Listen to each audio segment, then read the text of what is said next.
चलिए, धन्यवाद सेना जी। भारतीय जनता पार्टी द्वारा आयोजित आज की इस महत्वपूर्ण प्रेस वार्ता में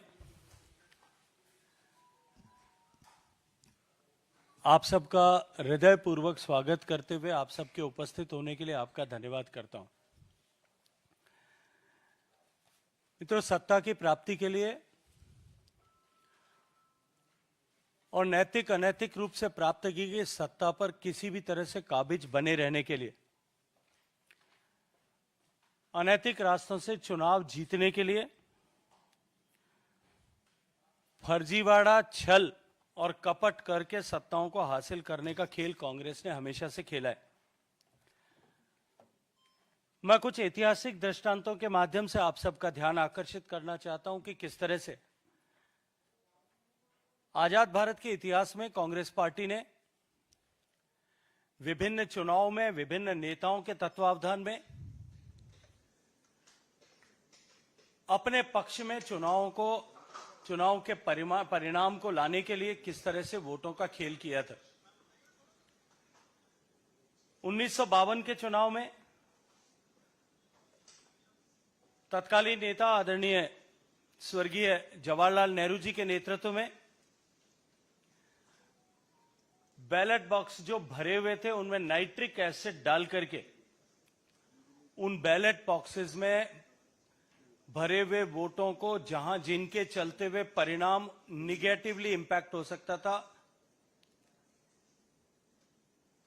उनको नष्ट भ्रष्ट करने की घटनाएं अखबारों में छपी थी।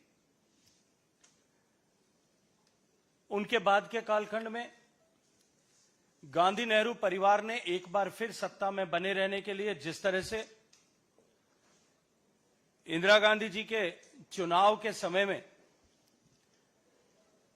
सरकारी संसाधनों का दुरुपयोग करने के साथ साथ में मतदाताओं को प्रभावित करने के लिए अनैतिक तरीकों का इस्तेमाल किया, जिस पर इलाहाबाद हाईकोर्ट ने उनके इलेक्शन को खारिज किया था, वो हम सब के संज्ञान में है।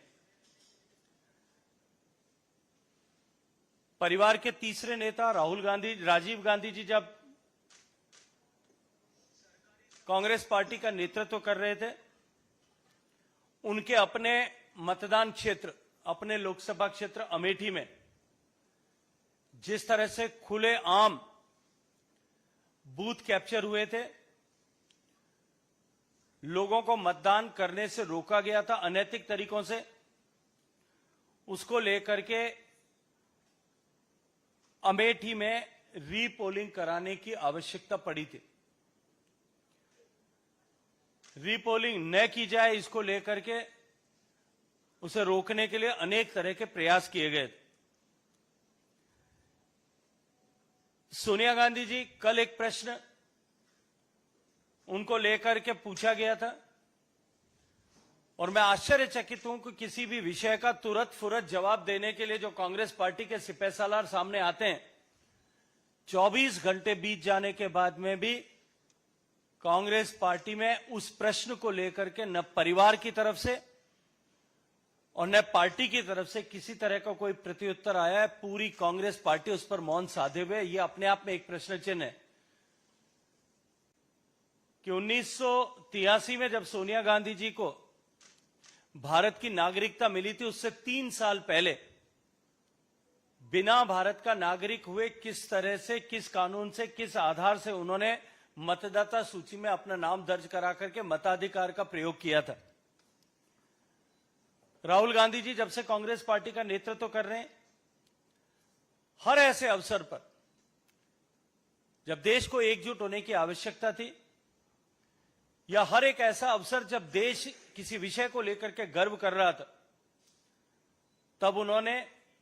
विरोधी ताकतों या विदेशी ताकतों के साथ में गलबैयां करते हुए उनके साथ में अपने संबंधों को और अधिक प्रगाढ़ करते हुए भारत के विरोध में बात करने वालों की ताकत को और अधिक बढ़ाया। मैं सिर्फ कुछ विषय आपके संज्ञान में जो मैंने विषय रखे हैं उसके बारे में रखना चाहता हूं। 1952, 51, 52 के चुनाव की चर्चा मैंने आपके सामने की कि प्रारंभ से ही गांधी नेहरू परिवार ने किस तरह से अपने अनुकूल परिणामों को प्राप्त करने के लिए मतदान प्रक्रिया के साथ में मतदाता सूची निर्माण से लेकर के चुनाव की पूरी प्रक्रिया को अपने पक्ष में परिवर्तित करने के लिए किस तरह का खेला किया था। पहले इलेक्शन ने बैलेट टेम्परिंग, वोट के लिए नोट या रिश्वतखोरी, वोटों का इंटिमिडेशन करना, अपने मन माफिक परिणाम लाने के लिए वोटों को अनैतिक रूप से कैंसिल करना, कैश फॉर बैलेट और बैलेट बॉक्सेस में एसिड डाल करके वोटों को प्रभावित करने का पाप किया था। जवाहरलाल नेहरू जी ने मौलाना अब्दुल कलाम आजाद साहब का चुनाव 1952 में रामपुर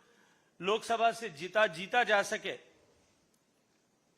परिणाम घोषित होने के समय में वोटों को डिस्ट्रिक्ट कलेक्टर को दबाव देकर के तीसरे उम्मीदवार विशन चंद्र सेठ के वोट सारे मौलाना आजाद को ट्रांसफर करा करके और उस चुनाव में उनको विजय दिलाई थी। ये सारा विश्व इस बात को जानता है। 1952 के चुनाव में बाबा साहब अंबेडकर लोकसभा में न पहुंचे, इसको लेकर के नेहरू ने पहले उनके सामने जो कैंडिडेट खड़ा किया, कम्युनिस्ट पार्टी के साथ में एक गठजोड़ बनाया और उसके बाद में भी चुनाव के परिणाम अनुकूल न आना पाते हुए 74,333 वोटों को उस समय में इनवैलिड डिक्लेयर कराया गया और 74,333 वोट इनवैलिड डिक्लेयर करने के चलते हुए अंबेडकर मात्र 14,561 वोटों से चुनाव हार गए थे। इस तरह से 1952 से मैं कुछ उदाहरण मात्र आपके सामने इंगित करना चाहता हूं। 1957 के चुनाव में रायचियारी बिहार में जिस तरह से देश ने पहली बार ऑर्गेनाइज रूप से बूथ लूटने का खेल देखा था, वो कांग्रेस पार्टी के संरक्षण में, तत्कालीन नेताओं के संरक्षण में हुआ था। जम्मू कश्मीर का उदाहरण हम सब के सामने है। 3 दशक तक जिस तरह से जम्मू कश्मीर में चुनावों को प्रभावित किया गया कांग्रेस पार्टी के सरकारों के समय में, 1951 के चुनाव में जब ये घोषणा की गई थी, कांग्रेस और एनसी ने यह तय किया था कि सभी मतदान क्षेत्रों में, सभी चुनाव क्षेत्रों में केवल एनसी के ही उम्मीदवार खड़े होंगे, उसके अतिरिक्त कोई उम्मीदवार खड़ा नहीं हो सकता। जम्मू प्रजा परिषद के जो कैंडिडेट्स खड़े हुए थे उन सब के candidature form, application form, nomination form reject कर दिए गए और बिना किसी विरोध के निर्विरोध सारी की सारी सीटें उस समय एनसी ने जीती थी। ये खुला खेल, संविधान की हत्या और लोकतंत्र की हत्या का नंगा नाच उस समय में तत्कालीन प्रधानमंत्री नेहरू जी के नेतृत्व में हुआ था। ठीक इसी तरह से 1957 के चुनाव में, 1962 के चुनाव में, 1967 के चुनाव में जिस तरह से नॉमिनेशंस को रिजेक्ट करने का खुला खेल हुआ, वो आज इतिहास के पन्नों में सुस्पष्ट रूप से दर्ज है। इंदिरा गांधी जी के समय में, जैसा मैंने आपके सामने उल्लेख किया, अपने आप को चुनाव हारना ऐसा निश्चित मानते हुए, जहां एक तरफ चुनाव में सरकारी मशीनरी का दुरुपयोग किया गया, धन का दुरुपयोग किया गया, लेकिन उससे पहले भी 1963 से 67 के कालखंड में भी पैसा बहा करके और मसल पावर के आधार पर चुनाव जीतने का खुला खेल हुआ था। मैं याद दिलाना चाहता हूं कि यहां ज्यादातर आप सब युवा पत्रकार मित्र बैठे हैं। यदि पुराने अखबारों को या पुराने लोगों से आप चर्चा करेंगे तो आप पाएंगे कि उस समय एक नारा हुआ था कि सहाय से नोट लो और महामाया को वोट दो। इंदिरा गांधी जी को वोट चुनाव जिताने के लिए खुलेआम ये नारा पब्लिकली लगाया जाता था कि सहाय जो उनके चुनाव का संचालन करने वाले थे कि उनसे नोट लेकर के और महामाया को यानी इंदिरा गांधी जी को वोट देना है। ठीक इसी तरह से 1969 के चुनाव में भी बूथ कैप्चरिंग और वोटर्स को अनैतिक रूप से प्रभावित करने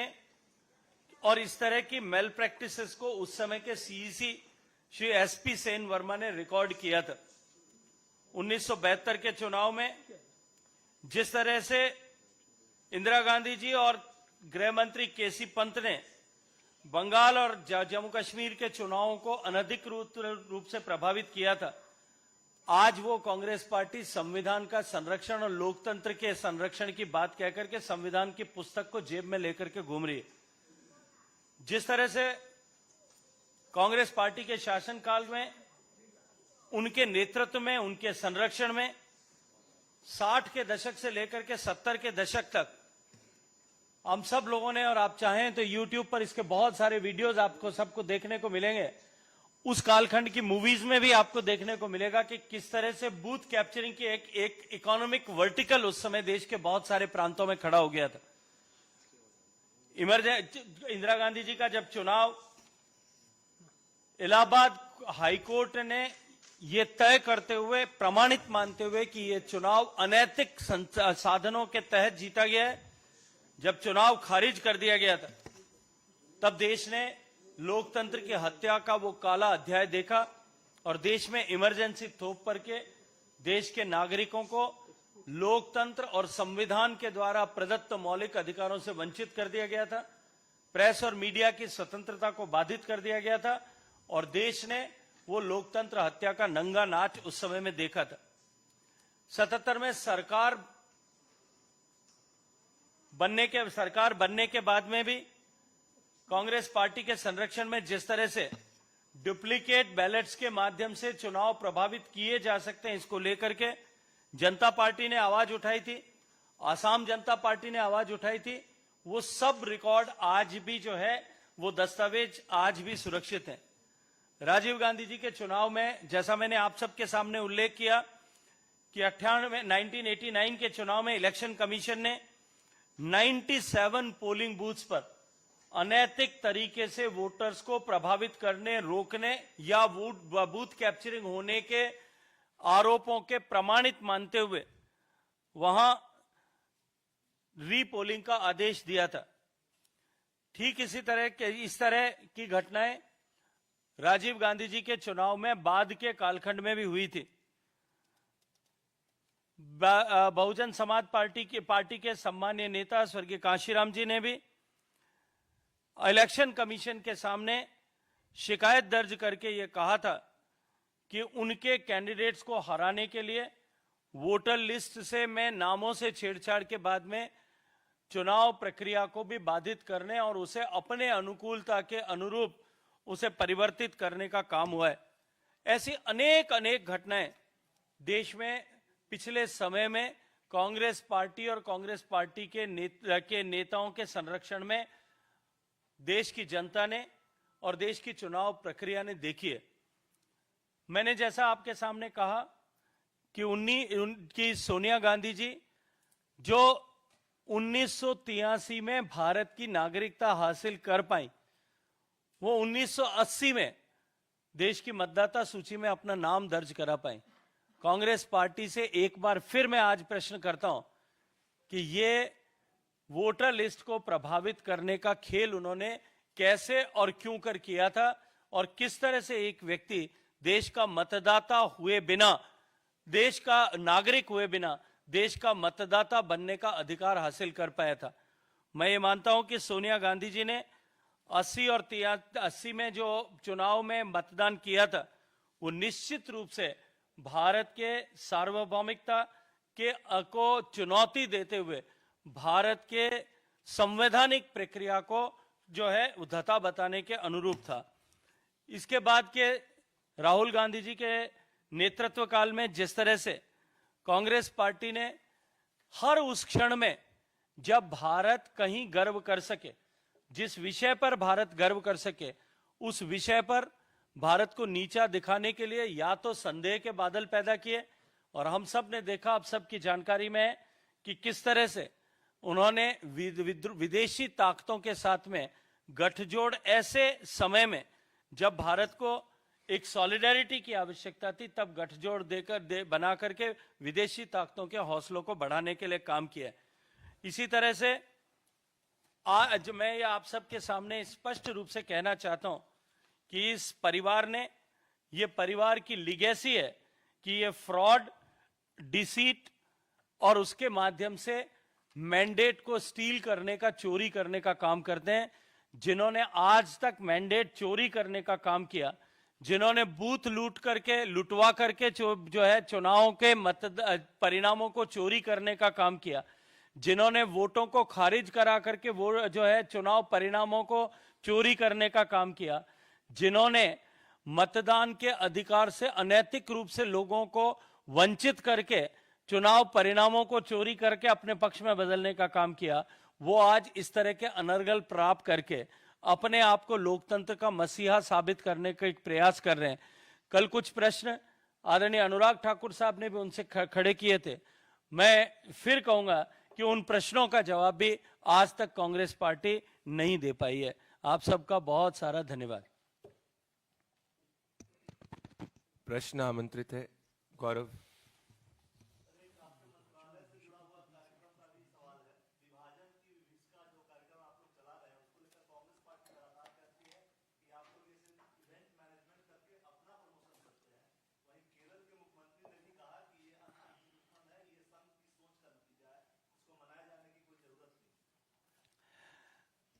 देखिए, पहले तो मैं स्पष्ट करना चाहता हूं कि यह मंत्रालय का कार्यक्रम नहीं है। विभाजन की विभीषिका इस देश के नागरिकों के लिए हमेशा स्मृति में बनी रहे ऐसी एक घटना है। एक ऐसी घटना जो तत्कालीन कांग्रेस की सत्ता को प्राप्त करने और प्रधानमंत्री पद पर आने की आकांक्षा और महत्वाकांक्षा, इसके चलते हुए जो देश का विभाजन हुआ और जिस विभाजन के चलते हुए दुनिया का सबसे बड़ा विस्थापन, migration of the people, migration of the masses हुआ। करोड़ों लोगों के घर बार उजड़ गए, करोड़ों लोगों के अपने घर छोड़ करके एक से दूसरे जगह पे जाना पड़ा। लगभग 20 लाख लोगों की उस घटनाओं में, उस समय की घटनाओं में मृत्यु हुई। अनेकों रेफ्यूजी ट्रेन चलानी पड़ी, अनेकों लोगों का नरसंहार हुआ और उस घटना वो घटना हमेशा हमेशा के लिए भारत के इतिहास में एक काले अध्याय के रूप में अंकित हुई। सत्ता के लालच में, सत्ता की लालसा में कांग्रेस के द्वारा विभाजन की ये शर्त स्वीकार करने और विभाजनकारी ताकतों को निरंतर कांग्रेस के द्वारा आज भी समर्थन दिए जाने, इसके चलते हुए देश के 140 करोड़ लोगों की स्मृति में इस विषय को हमेशा ताजा रहना आवश्यक है कि भविष्य में कभी भी इस तरह की नौबत भारत में किसी सत्ता लोलुप व्यक्ति के चलते हुए न आए, भारत कभी विभाजित न हो, भारत की एकता और अखंडता कभी बाधित न हो। और उसके साथ साथ में ऐसे सारे लोग जो विभाजन की विभीषिका का दंश झेल करके भारत में आए थे, जो विभाजन की विभीषिका के चलते हुए अपना सब कुछ लुटा करके भारत में पहुंचे, ऐसे लाखों लोग जो अपना सब कुछ गंवा करके भारत में लौटे थे, उन्होंने बड़े संघर्ष के बाद में भारत में न केवल अपने आप को स्थापित किया, अपितु भारत की अर्थव्यवस्था में एक बहुत बड़ा घटक, एक बहुत बड़ा योगदानकर्ता के रूप में अपने आप को प्रतिस्थापित किया। हम उन सब लोगों के प्रति भी सम्मान जो है वो हमारा बना रहे और उनकी पहचान देश में बनी रहे, इस दृष्टिकोण से इस कार्यक्रम को आयोजित करना आवश्यक भी है और प्रासंगिक भी है।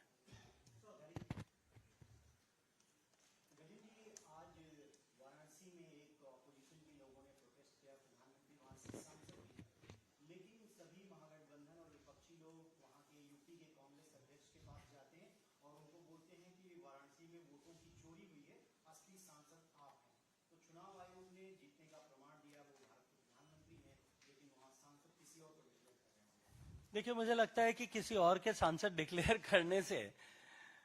ऐसी स्थिति में कहीं परिवर्तन हो नहीं सकता। जिन लोगों की जैसी भावना होती है उनको वैसा ही दृश्य दिखाई देता है। इन लोगों की भावना, क्योंकि इन्होंने, जैसा मैंने कहा कि परंपरागत रूप से पीढ़ी दर पीढ़ी अपने पक्ष में चुनाव के परिणाम आए, अपने अनुकूल परिणाम हासिल करने के लिए इसी तरह से वोट रिगिंग और जो है इलेक्शन मैनेज करने के काम किए हैं। मुझे लगता है कि वो इसी तरह का परिदृश्य एक बार फिर उत्पन्न करके संदेह के बादल पैदा करना चाहते हैं। संजय जी।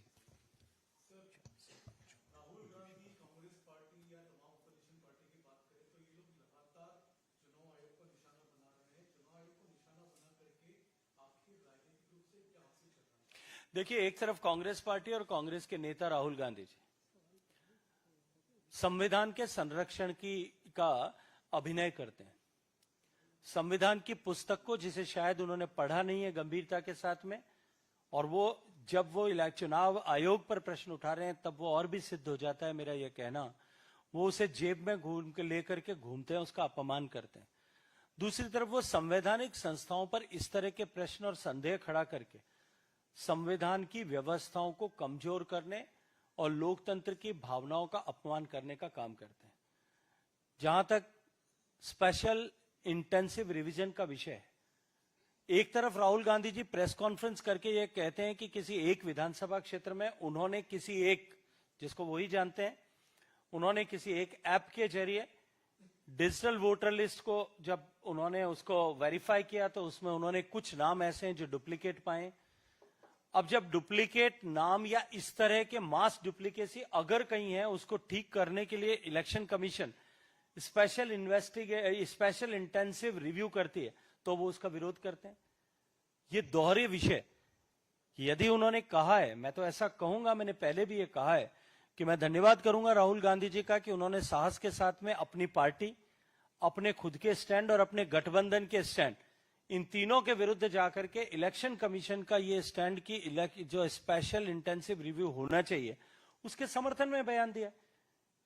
और उन्होंने इस आइडिया को, the concept of special intensive review जो है, it is further reinforced by the statement of Rahul Gandhi ji which he has made during the press conference, कि कर्नाटक के किसी एक विधानसभा क्षेत्र में इतने सारे डुप्लीकेट नाम है, अगर इतने हैं तो निश्चित रूप से इसकी जांच होनी चाहिए। और जांच होने की प्रक्रिया जब प्रारंभ होती है तो वो घड़ियाली आंसू बहाना शुरू करते हैं और उसको ऊपर संवैधानिक व्यवस्थाओं पर प्रश्न चिन्ह खड़ा करके उस संविधान के प्रति लोगों की भावना को में संदेह पैदा करके कमजोर करना चाहते हैं। विनीत, न्यूज़ 18।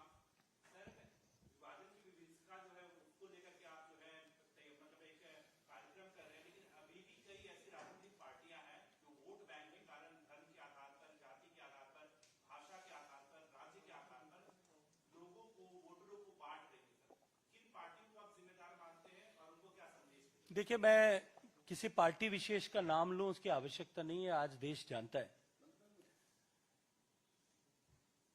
किस तरह से जाति के नाम पर, बोली के नाम पर, भाषा के नाम पर, अमीर गरीब के नाम पर, ऊंच नीच के नाम पर, जाति के नाम पर, पूजा पद्धति के नाम पर बांट करके अपने मतों को बढ़ा करके उनके बीच में विद्वेष पैदा करके किस पार्टी ने आज तक सत्ता में 55 साल तक बने रहने में सफलता प्राप्त की, सारा देश इस बात को जानता है। इसलिए मुझे लगता है कि इस प्रश्न में के लिए मुझे किसी तरह का खुलासा करने की आवश्यकता नहीं है। एक सेकंड।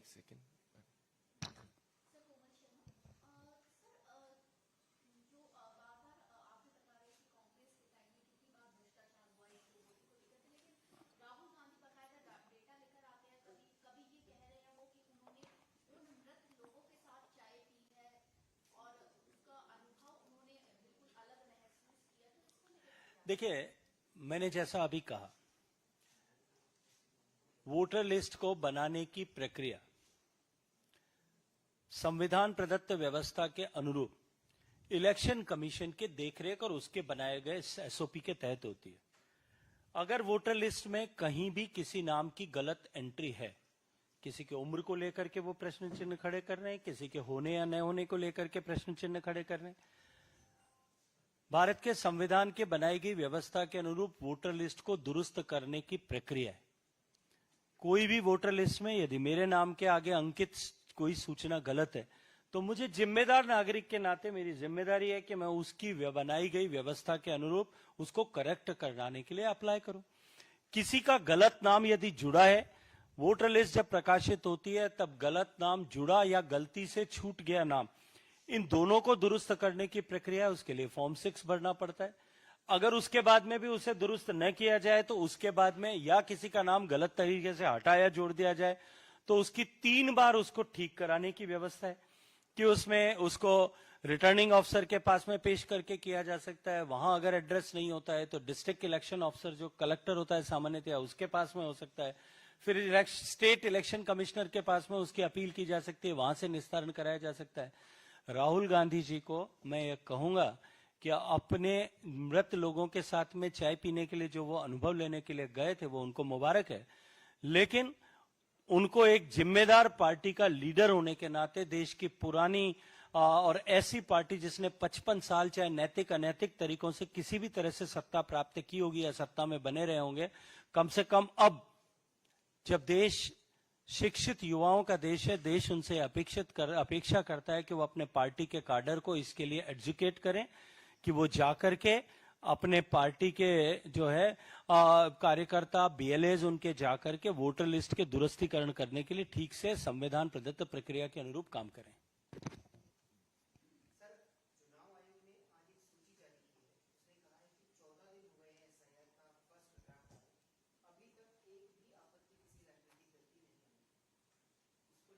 तो ये अपने आप में प्रमाणित है। मैं तो फिर कहूंगा कि जिन लोगों को इससे कष्ट हो रहा है, जो लोग इसको लेकर के संसद की प्रक्रिया को बाधित कर रहे हैं, सड़कों को रोक रहे हैं, उन लोगों को जाकर के इस प्रक्रिया में हिस्सा लेकर के और वोटर लिस्टों को जो है मैं कहीं कोई उनकी किसी तरह की आपत्ति है वो दर्ज कराना चाहिए। Last question.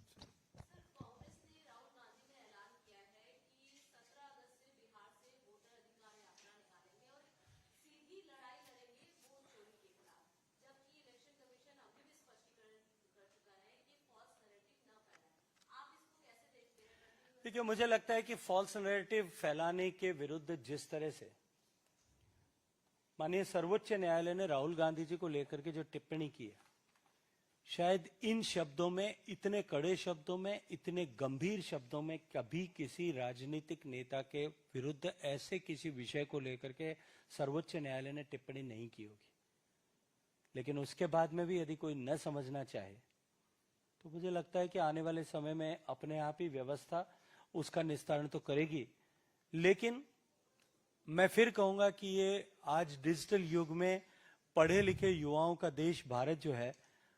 वो सब इस विषय को, इन सारे विषयों को देख रहे हैं और चुनाव में समय आने पर ऐसे सारे विषयों का ठीक से जवाब देंगे। ऐसे सारे झूठे नैरेटिव्स गढ़ने, चाहे वो सर्जिकल स्ट्राइक के समय में किए गए संदेह हो, खड़े किए गए संदेह हो, चाहे वो एयर स्ट्राइक के समय खड़े किए गए प्रश्न चिन्ह हो, चाहे वो भारत जब गर्व कर रहा था और पूरा विश्व भारत की तरफ आशा की दृष्टि से देख रहा था, कोविड के समय में भारत के वैज्ञानिकों के द्वारा बनाया गया टीका हो जिसने मानवता के को बचाने के लिए बड़ा योगदान किया, उसको लेकर के जिस तरह के प्रश्न चिन्ह खड़े किए गए हों, भारत की परंपराओं के प्रतीक सेंगोल को लेकर के जब प्रश्न चिन्ह खड़े किए गए हों,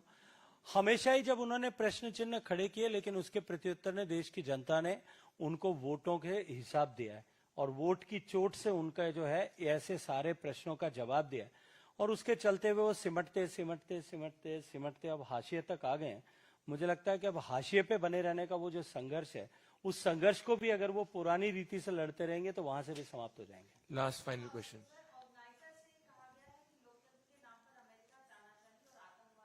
ये मुझे लगता है इसको छोड़ने, इस प्रश्न पे कोई नहीं है। मुझे लगता है कि हास्यास्पद बातों के लिए यहाँ मुझे टिप्पणी नहीं करना चाहिए, लेकिन इतना अवश्य कहूंगा कि ये कांग्रेस पार्टी का पश्चाताप है, क्योंकि ये विभाजन विभीषिका स्मृति का 5वां साल है। इसलिए मैं आप सबके सामने विषय रखना चाहता हूं और ये प्रश्न कांग्रेस पार्टी से पूछना चाहता हूं कि क्या ये कांग्रेस पार्टी का पश्चाताप है कि विभाजन विभीषिका का स्मृति दिवस वो नहीं मनाते। क्योंकि जयराम रमेश साहब ने जब इस पर टिप्पणी की थी तब अपने ट्विटर हैंडल पर उन्होंने लिखा था कि ये दर्दनाक दिन है जिसको याद करने की आवश्यकता नहीं है। लेकिन मैं ये पूछूंगा कांग्रेस पार्टी से कि क्या वो ये मानते हैं कि इस दर्दनाक अध्याय को लिखे जाने के लेखक और पटकथा के रचयिता कांग्रेस पार्टी और उसका का नेतृत्व था, इसलिए वो इस विभाजन की विभीषिका के दिवस को नहीं मनाते। और अपनी ऐतिहासिक भूल को, जिसके चलते हुए देश को इस बड़ी पीड़ा से गुजरना पड़ा, भारत माता के दो बाजू भारत माता से कटे, उसको उस पश्चाताप के चलते हुए वो आज इस दिन को स्वीकार नहीं करना चाहते। पिछले कुछ वर्षों में हमने देखा है कि इसके अतिरिक्त भी न तो कांग्रेस योग दिवस मनाती है, योग जिसने भारत से निकल करके देश के 190 देशों तक